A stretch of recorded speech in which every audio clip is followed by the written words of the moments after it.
Bronchial asthma. Asthma is a chronic inflammatory disorder of the airways associated with airway hyperresponsiveness that leads to recurrent episodes of wheezing, breathlessness, chest tightness, and coughing, particularly at night and in the early morning. Classify bronchial asthma. Bronchial asthma is two types: extrinsic asthma and intrinsic asthma. Extrinsic asthma occurs when a definite external cause can be identified, and in intrinsic asthma, no causative agent can be identified. Clinical features. In the history, we have to take history of age of onset of breathlessness because asthma is common in younger age group. Duration and frequency of breathlessness, diurnal variation of breathlessness because asthma typically worsens in the morning. Precipitating factors such as cold weather, airborne allergens or pollutants, upper respiratory tract infection, and foods, etc. Occupational history to see relationship between patient's breathlessness with occupation. Relieving factors, use of bronchodilators, drug history and history of allergy. Symptoms.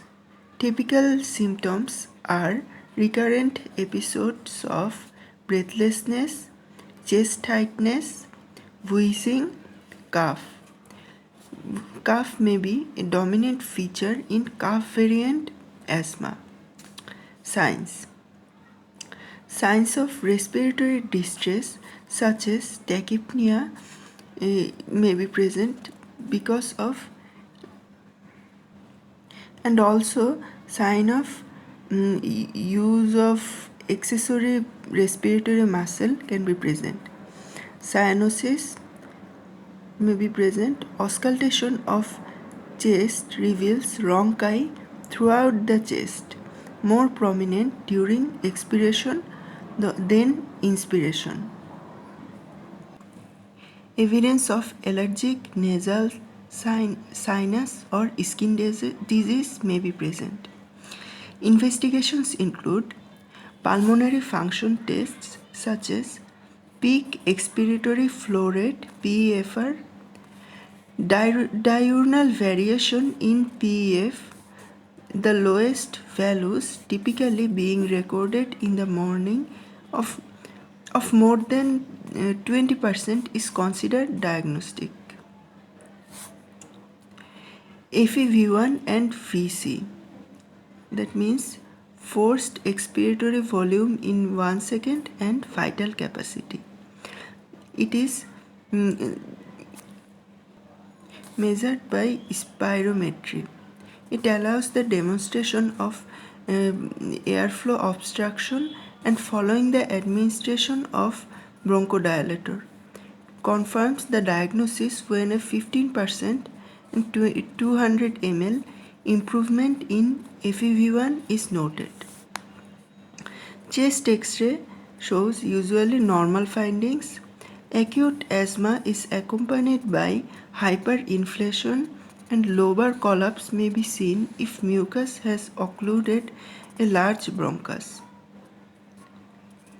Measurement of allergic status. Sputum or peripheral blood eosinophil count may be elevated and the serum total IgE is typically elevated in atopic asthma. Skin prick tests are simple and provide a rapid assessment of atopy. Measurement of allergen-specific IgE is done. Assessment of airflow inflammation. It is induced sputum and exhaled breath.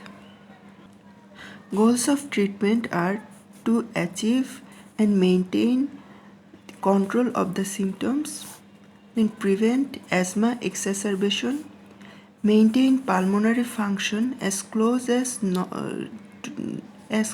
to normal as possible.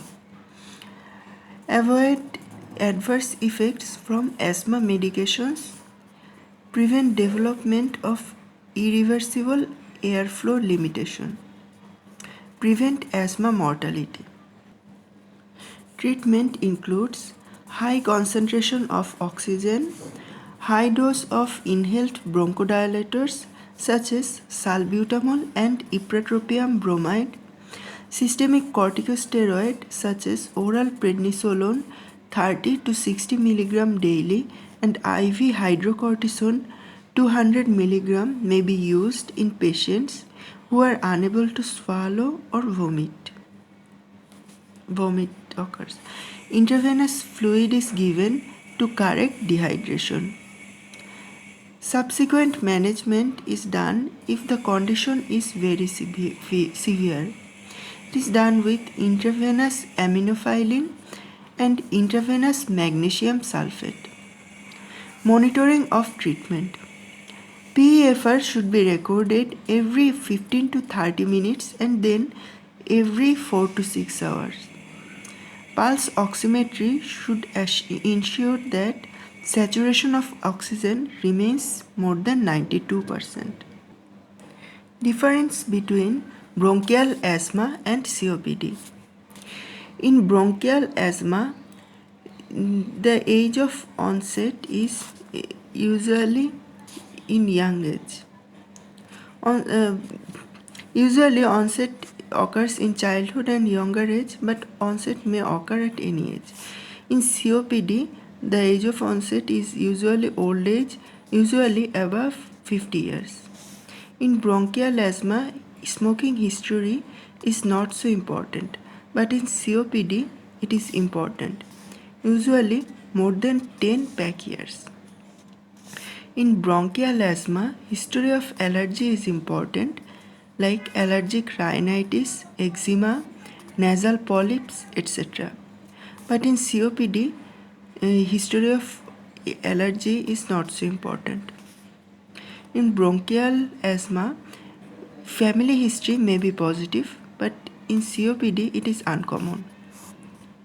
In bronchial asthma, the main symptoms are respiratory distress, cough, wheeze, chest tightness.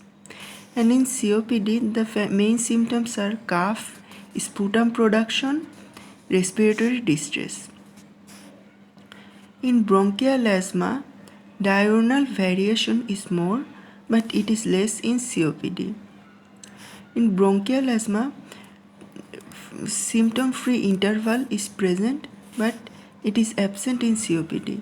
In asthma, chest X-ray is usually normal, but in COPD, the chest X-ray shows features of hyperinflation in emphysema and prominent bronchovascular markings in chronic bronchitis.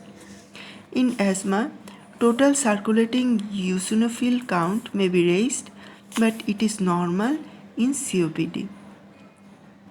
In asthma, IgE level may be raised, but it is normal in COPD. In bronchial asthma, cor pulmonale is uncommon, but it is common in COPD. In bronchial asthma, nature of airway obstruction is reversible, but it is irreversible in COPD.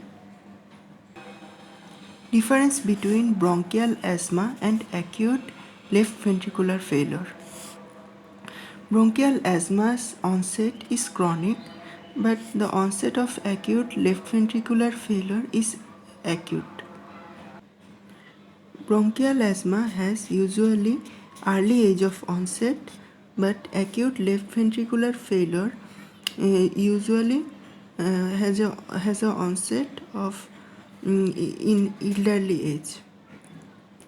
Bronchial asthma is not related to hypertension, ischemic heart disease, and valvular heart disease, but acute left ventricular failure is related to it. Asthma may be associated with allergic condition such as rhinitis, conjunctivitis, nasal polyp, and eczema. But this association is absent in a left ventricular failure. Bronchial asthma, orthopnea and paroxysmal nocturnal dyspnea is absent, but they are present in left ventricular failure. In bronchial asthma, the patient may have tachycardia, but in acute LVF, the patient may have pulsus alternans, which means alternate strong and weak pulse. In bronchial asthma, auscultation of chest shows the presence of bronchi, but in acute left ventricular failure, bilateral basal crepitation is heard in chest auscultation. In bronchial asthma, there is a normal finding in auscultation of precordium, but in acute left ventricular failure, there is gallop rhythm present in precordium auscultation. In bronchial asthma, there is response to bronchodilators such as salbutamol, and in acute left ventricular failure, there is response to IV furosemide and nitroglycerin.